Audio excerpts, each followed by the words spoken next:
बालक को जो भोजन कराकर लिटाती है सोए भूखी लेट जाती है। धन्य मेरी माता। संसार में सबसे उद्धार हो सकते, लेकिन माँ और पिता के ऋण से कभी उद्धार नहीं हो सकते। त्यागे जो ऐसी मैया को, वो पूत नरक का गामी है।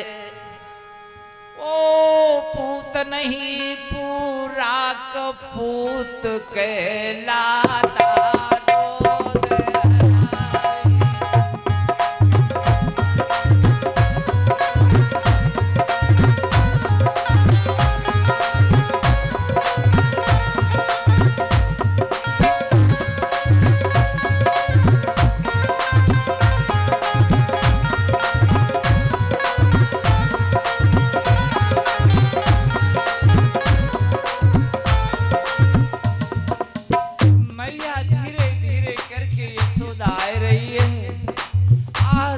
बालम से कहती है, बताओ मेरो लाला कहां से डूबा है।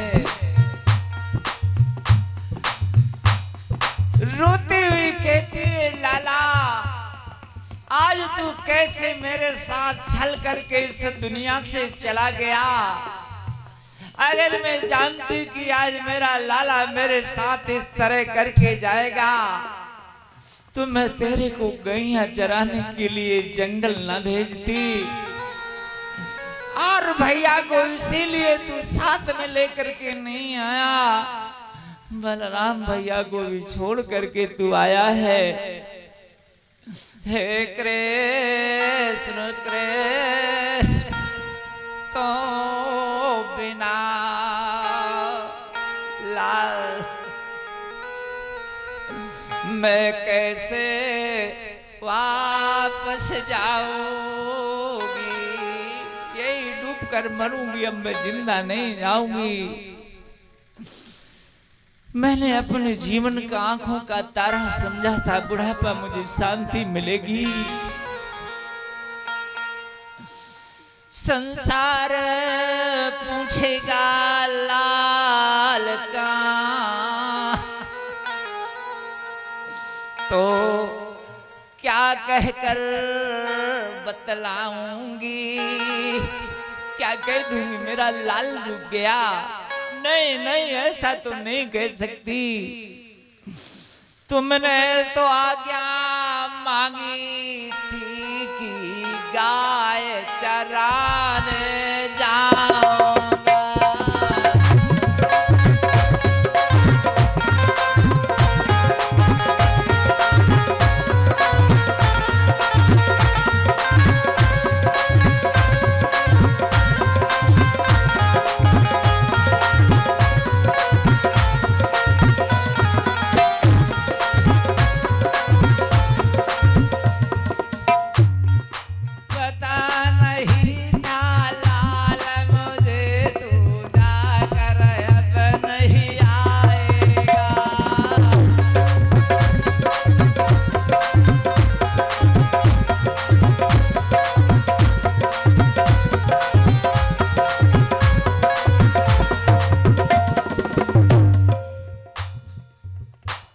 मुझे अगर ये मालूम होता कि अगर चला जाएगा, ए भैया मुझे बता दो मेरा वो कुंवर कन्हैया कहाँ चला गया। नंद बाबा रो रहे, सारे बाल बाल रो रहे, लेकिन इधर हो क्या रहा है।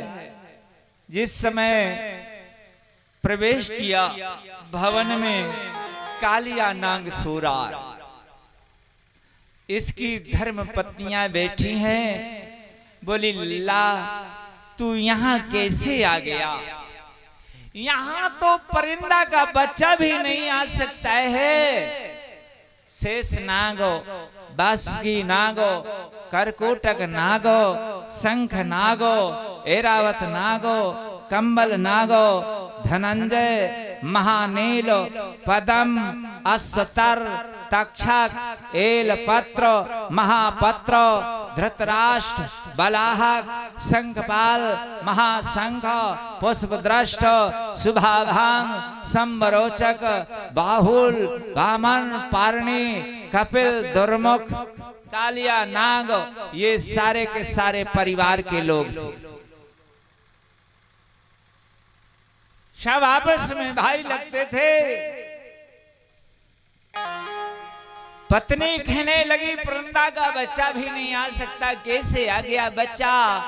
तू चला जा, तेरा सुंदर श्यामला स्वरूप देख करके, घुंघरालू बाल देख करके, चकोर पक्षी की जैसे नेत्र देख करके हमारी आत्मा द्रवीभूत हो रही है, मर डालेगा। परमात्मा कहने लगे, हमें मरने की चिंता नहीं है, हम यदुवंशी हैं, और देख अगर तेरे को अपने पति के बल पर घमंड है तो हम नहीं जगाएंगे, आप ही जगा दो, और फिर देख लो कि तुम्हारे पति की मैं क्या दशा करता हूं। दे तनिक जगा अपने स्वामी को, कुछ बात उसी से करना है। जब मरने को मैं आया हो तो मरने की क्या चिंता।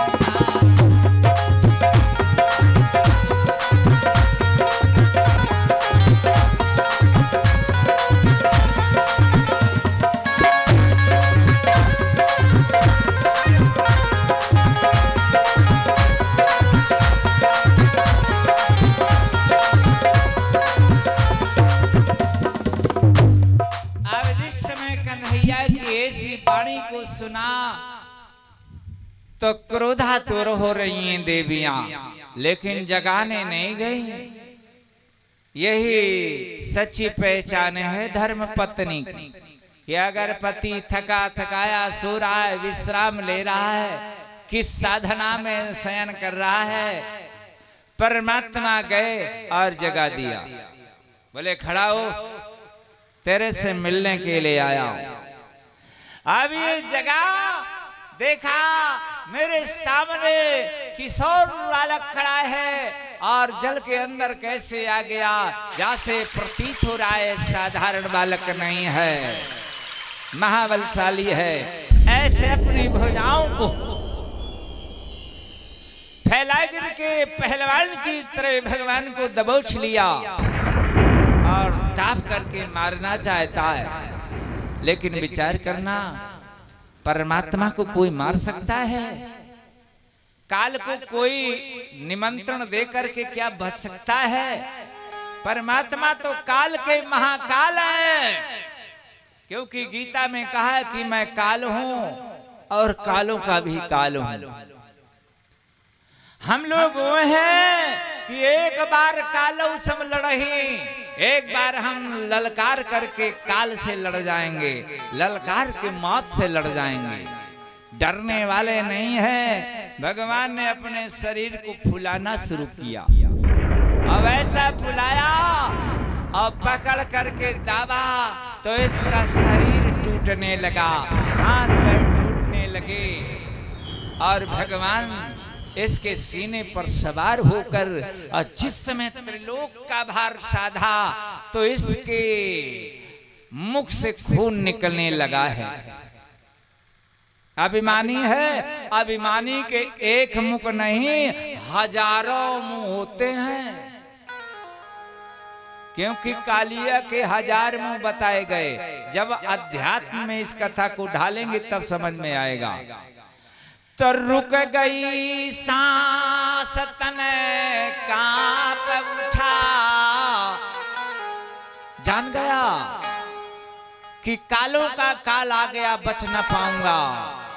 तो रुक गई सांस, तन कांप उठा, अब बंद जाल आप हुई, चला रुधिर मुख से मुख